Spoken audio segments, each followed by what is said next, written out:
Sir जय हिंद। Group captain UK Devnath sir, जय हिंद। बहुत बहुत शुक्रिया समय देने के लिए। Thank you sir. जय हिंद राजेश। Thank you sir. आज थोड़ा हटकर इशू है लेकिन बड़ा अहम इशू है सर। आज का दिन बड़ा अहम है। 15 जनवरी 2026 का आज का ये दिन, और आज ही के दिन अग्निवीरों को लेकर कोई एक बड़ा फैसला आ सकता है, जहां पर हमारी एक अग्निवीर थे मुरली नाइक, उनकी माताजी बॉम्बे हाईकोर्ट पहुंची कि मेरा बेटा शहीद हुआ ऑपरेशन सिंदूर में, और जो दूसरे जवान शहीद हुए उनको आप अलग बेनिफिट दे रहे हैं और हमें जो है अलग बेनिफिट्स दे रहे हैं। तो आपने दो प्रकार के जवान बना दिए, लेकिन दो शहीद होने के बाद शहीद हुए जवानों में तो डिफरेंस मत करिए। और इसके लिए बॉम्बे हाई कोर्ट ने मोदी सरकार को कहा है कि आइए अपनी बात रखिए। क्या उम्मीद करें हम कोई फैसला आ सकता है या अभी केस चलेगा लंबा? किस प्रकार से देख रहे हैं सर दो शहादतें? राजेश देखो, देश का नियम बहुत क्लियर है। एक जैसा सिचुएशन यानी एक जैसी हालात में एक जैसा व्यवहार। तो अगर कोई एक वर्दी पहनकर दुश्मन के साथ लड़ रहा है देश के लिए, तो अगर वो शहीद होता है तो उसको एक जैसा व्यवहार देश से मिलना चाहिए। अब मुश्किल क्या हो रही है? मुश्किल ये हो रही है कि अचानक से देश में माहौल कुछ ऐसा हो गया है कि देश पैसे गिनने लगा है। देश को लगता है कि एक शहीद को अगर 1 लाख, 2 लाख, 3 लाख, 4 लाख, 5 लाख दे दिए एक्स्ट्रा, तो देश का जो टैक्स पेयर है वो गरीब हो जाएगा, टैक्स पेयर का पैसा वेस्ट हो जाएगा। हमारा देश अभी देशवासी नहीं चला रहे, हमारा देश अभी व्यापारी चला रहे हैं। इनको सिर्फ एक ही चीज चाहिए कि टैक्स की कितनी कमाई करनी है, कितना प्रॉफिट हुआ है।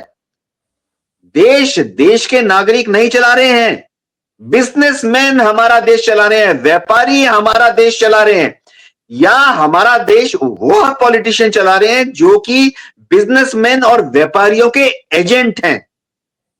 नहीं तो अगर एक आर्मी का जवान मिलता है, उसको शहीद के हिसाब से कुछ फैसिलिटी मिलती है, तो अग्निवीर को क्यों कम मिले? 5 मिनट की बात है। लेकिन मुझे दुख है कि एक अग्निवीर की मां को कोर्ट में जाना पड़ रहा है। शर्म की बात है, लानत की बात है। हमारे देश के वह नागरिक जो ऐसा सोचते हैं कि एक अग्निवीर को हम 5 लाख नहीं दे सकते या जिंदगी भर वही पेंशन नहीं दे सकते उसकी मां को, जो कि एक आम आर्मी वाले को देते हैं, तो ये देश के लिए शर्म से डूब मरने वाली बात है। ये दिखाता है कि हमारी देश की मानसिकता जो है अब वो बिजनेस माइंडेड हो गई है। हमारे देश में हर नागरिक अब बिजनेसमैन बन गया है। सब लोग देख रहे हैं कि इनपुट इतना, लागत इतना, खर्चा इतना, तो प्रॉफिट इतना। बॉटम लाइन पैसे बचाओ। किसके पैसे बचा रहे हैं हम? एक शहीद जिसने देश के लिए जान दे दी, एक मां जिसने अपने दूध से जो सपूत को बड़ा किया। मां के दूध की यह पहचान कि एक मां को अपने बच्चे की कुर्बानी के लिए कोर्ट में जाना पड़ रहा है। लानत हो उस देश को, दुख की बात है।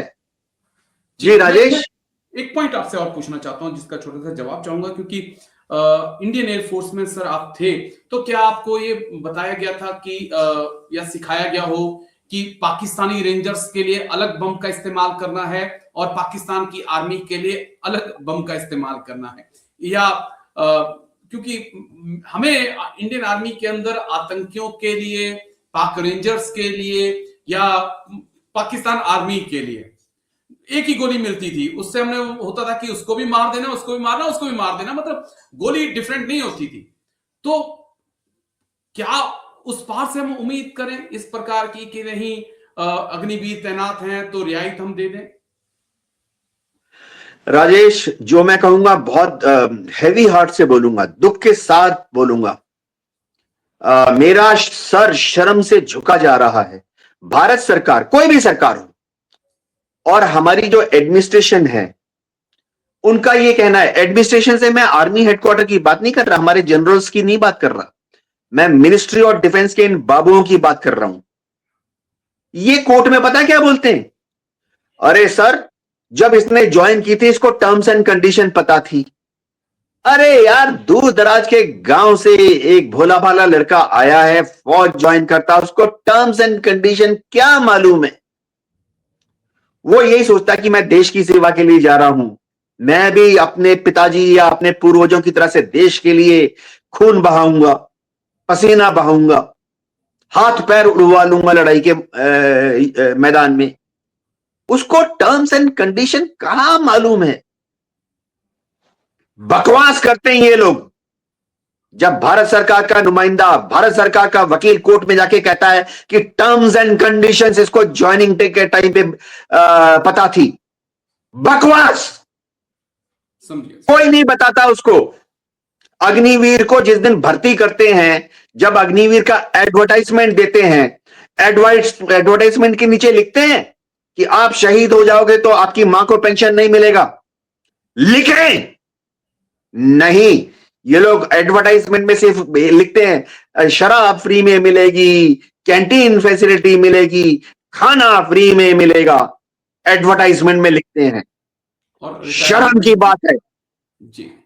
मैं मिनिस्ट्री ऑफ डिफेंस के एक एक अफसर को सामने बिठा के उनका इंटरव्यू लूंगा अगर मुझे मौका मिलता है। जी राजेश। जी बिल्कुल, एडवर्टाइजमेंट तो कुछ ऐसी ही होती है और बहुत ज्यादा चर्चाएं होती हैं कि रिटायरमेंट के बाद बीएसएफ में नौकरी मिलेगी, 12 लाख रुपया आपको मिलेगा। लेकिन आई होप माननीय जो हाई कोर्ट है बॉम्बे का, वो पूरे मामले पर संज्ञान लेगा और कुछ एक ऐसा फैसला आज आएगा जो एक राहत हमारे खासकर जो अग्निवीर भाई शहीद हो जाते हैं उनके परिवारों को देगा। ऐसी हम उम्मीद करते हैं और ये भी उम्मीद करते हैं कि भारत सरकार इस फैसले को या इसके खिलाफ कोई चैलेंज नहीं करेगी। लेकिन ऐसी उम्मीदें मुझे लगता है कि पालना थोड़ी गलती है। लेकिन शुक्रिया, बहुत बहुत शुक्रिया आपका group captain UK Devnath sir, आप आए और तमाम मुद्दों पे बात रखी। थैंक यू सर, जय हिंद, take care sir, thank you. मिलेगी, खाना फ्री में मिलेगा, एडवर्टाइजमेंट में लिखते हैं।